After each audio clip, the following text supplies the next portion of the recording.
This is Up to Date on KCUR 89.3. I'm Steve Kraske.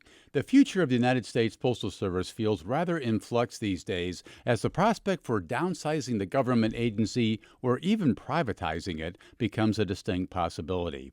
This would impact rural customers as much as anyone around the country. And here to talk about that with us is Nick Loomis of NPR's Midwest Newsroom, who's been reporting on this story. Nick, welcome to Up to Date. Good to have you here. Thanks, Steve. Good to be here. Your story out this morning for NPR's Midwest Newsroom, that's online now at kcur.org, highlights that the possibility of downsizing the USPS or even privatizing it is scaring rural customers. Explain how it might impact them disproportionately here. Yeah, I guess we'll start with downsizing since that's already underway, and it has been since the former Postmaster General Louis DeJoy instituted his Delivering for America plan. The latest phase of that is called Regional Transportation Optimization, and it would end afternoon pickup for post offices more than 50 miles from a regional processing distribution center, and that's about two-thirds of all post offices in the United States. Wow. So that would add that adds one more day in places where that has already rolled out. If it's fully implemented, that would add another day in places that are already experiencing delays under the other provisions and policies of the Delivering for America plan that has sort of redefined service standards for the Postal Service. Hmm. Under Yeah, privatization, right. that would be a little more unpredictable. So some customers that I talk to just want faster delivery. If they're skeptical about whether that would be possible under privatization, but if it is, that would likely come with price increases that they would find intolerable.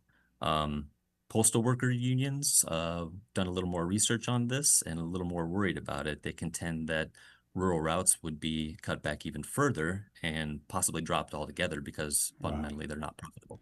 I was going to say, why isn't rural mail delivery profitable, Nick? Yeah, so the Postal Service estimates that about two-thirds of rural post offices don't cover their own costs. And that's due to long distances, low population density, and poor infrastructure that make operational, well, that equate to higher operational costs and lower revenues. To contrast that with urban areas, say in New York City, I got some information that's told me about routes that have more than 1,500 mailboxes over the course of a few blocks. Low operational costs, high revenue. In contrast, routes in the country can, serve maybe 300 mailboxes over about 200 miles, for Mm, example. mm. Very high operational costs and low revenue. But, it's mandated under the post office's universal service obligation and universal pricing. You followed, I thought this was interesting, a rural mail carrier in Nebraska for your story. Tell us about his route and the communities that he serves, Nick. Yeah, Roger McDonald has about a 150-mile route in rural Scotts Bluff County, which is in northwestern Nebraska and the Panhandle, close to the Wyoming border. He has about 330 mailboxes, over 330 mailboxes on that route. He's, very liked by his customers, well respected, and those customers live in a very sparse and rugged, but very beautiful area. I can see why they are attracted to life out in that way. Um, it's kind of a Western culture, so Hmm. very autonomous. People can, get by on very little out there, but they do rely on a minimum of services. Much of that is supplied by the Postal Service. Um, Talking about medications, talking about checks, and Right. for small businesses that they might operate. But I would maybe encourage your listeners to go check out the story on KCUR, the website, because there's some visuals there. I even made a few videos that Huh. show the route in more detail. Well, the country, Nick, has a new Postmaster General. His name is David Steiner. What kind of impact might he have on the Postal Service? That kind of remains to be seen. He left the board of directors at FedEx to join this position. He was also the CEO of a waste management company.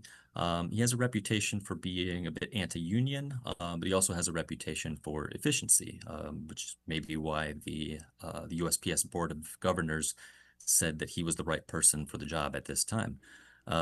Postal Workers Union's representatives that I've spoken to, however, warn that he is a harbinger for privatization. Hmm. Well, you mentioned his connection with FedEx, but he has a conflict of interest, at least reportedly, based on his investments in FedEx, right? Yeah. So according to the most recent SEC filings, which I checked again this morning just to make sure that there were no changes, he has, as of now, more than $8 million in stock in FedEx. Hmm. I did speak to the USPS Board of Directors chairwoman, Ashley McReynolds, yesterday, who assured me that he was in the process of divesting from prohibited stock, including stock from FedEx. Or that has already taken place. If that has already taken place, Hmm. which she did not confirm, it hasn't been reflected in the SEC filings yet. He has already started the position of Postmaster General as of yesterday, so he has cleared the vetting process. So according to the Board of Governors, there seems to be no conflict of interest as of yet. He has filed I was told he has filed the proper financial disclosure forms with the Office of Government Ethics. Right. So if there are things to flag, I assume that they will be the ones to take that up and determine if there is indeed a conflict of interest. Well, lots to keep your eyes on here as you follow this story, the future of the Postal Service. Again, Nick Loomis' story. You can see it at kcur.org. Nick is with NPR's Midwest Newsroom. Appreciate your reporting, Nick. Thanks so much. Thank you.